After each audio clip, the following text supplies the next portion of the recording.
many young queer folks right now, voting is always a difficult topic. With events like the Lavender Scare and governmental inaction during the AIDS epidemic in the not-so-distant past, the government and politicians have historically not only failed to support LGBTQ rights, but actively worked to take them away. As such, queer people have had to go beyond voting and directly use their bodies to advocate for meaningful change. However, many people claim that 2022 is a different time for queer folks, that they can put their trust back in politicians and the electoral system. Right? Exactly. If you want people in office who represent you and your interests, the way to get them in there is to vote them in. Exactly. Right? Yeah. And people who don't vote, then they really don't have a say in what's happening because there are people in office who may not be representing their interests. Is it really a new era for LGBTQ rights, or will voting still not be enough? Let's catch up with two local LGBTQ activists in St. Louis to learn about their perspectives and to see what they think voting means for the LGBTQ community. I am involved with a lot of organizations that support the queer community and trans community, and in particular I like to look at the intersections of gaining rights for queer and trans people and also policing in the state. And I am a volunteer with Squish. Squish stands for the St. Louis Queer Plus Support Helpline. I write for the newsletter and I also work on our social media team.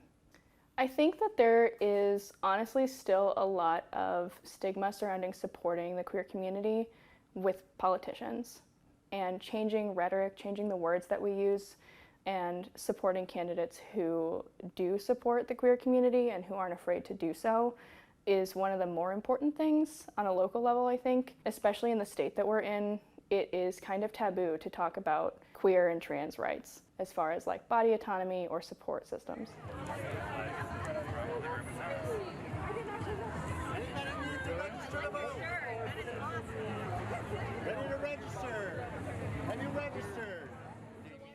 If a straight or cis person who identifies as an ally were to approach me and say, how could I use my vote to support queer and trans access, freedom, liberation, I would say seek out the candidates who are not only saying that they support those issues, but are showing up for those issues. So I'm talking about someone who is friends with queer and trans people and not just tagging them and saying Happy Pride in June, right? People who are actually going to our demonstrations, people who are engaging in a queer Black feminist politic and who have a queer critique of society. Those are the kind of people who you should be supporting. Those are the kind of people I am supporting. And it's become so easy for a corporation or a candidate to put a rainbow on their Instagram page and tweet Happy Pride, but that's not the kind of support that we need. That's not the kind of support that's going to get us free. So try to find the people who are actually on the ground doing the work. And also, if they are straight, the people who are doing the work, people who are critically engaging themselves and opening up dialogue to learn more about pronouns, to learn more about gender expression and non-binary identities. Those are the kind of people who I want in office. If we're going to have someone in office, I want it to be someone who's open to understanding and learning, and someone who's bringing in our values with them whenever they go to where they're representing us. I mean, to vote for a politician, to vote for members of society who are willing to support and create policy for trans people, for queer people, is kind of where it starts. Especially on a local level, that's where you're going to have the impacts. You're going to be able to see the impacts more immediately. It is really hard when we look at the history of voting to participate in the process, for me at least, because sometimes it feels like what I'm doing is lending legitimacy to a system that is inherently illegitimate. A system that systematically prevents certain people from participating in it is illegitimate. And by casting a ballot, what I am saying is, I want to uphold this system as it is. So I totally understand someone who wants to consciously abstain from voting as a political act. I really do. And in the past, I've had that position multiple times. And where we are now, at this time, in this world that we live in, voting does make sense. for those who can vote, they should vote. But we should also understand that when we're voting, we need to understand that there are other people who can't vote. And so we also need to be advocating to expand the franchise to those groups as well, in so much as they want it. Participating in politics, I know, is really kind of daunting, and it feels hopeless sometimes. The disenchantment with politics is something that I've absolutely felt. This movement is a movement on all fronts, and voting is one of those fronts. And the more people we have voting and participating in politics and willing to stand up and help create spaces for people to exist, then the more likely it will be that we get to move into a society where trans and queer people are able to live without fear of discrimination, or even worse than that.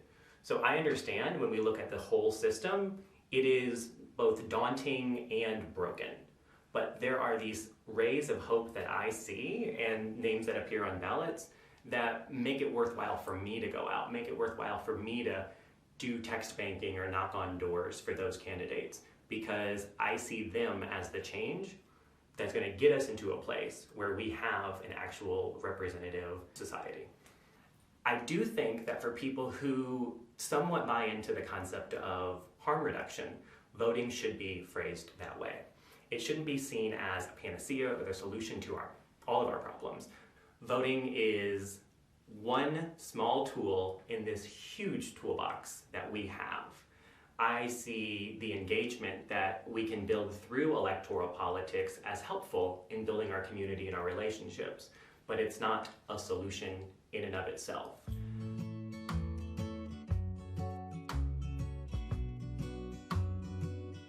I believe in a deeper, more loving, less punitive society. To me, that's what queerness is all about. It's about people coming together and creating a chosen family.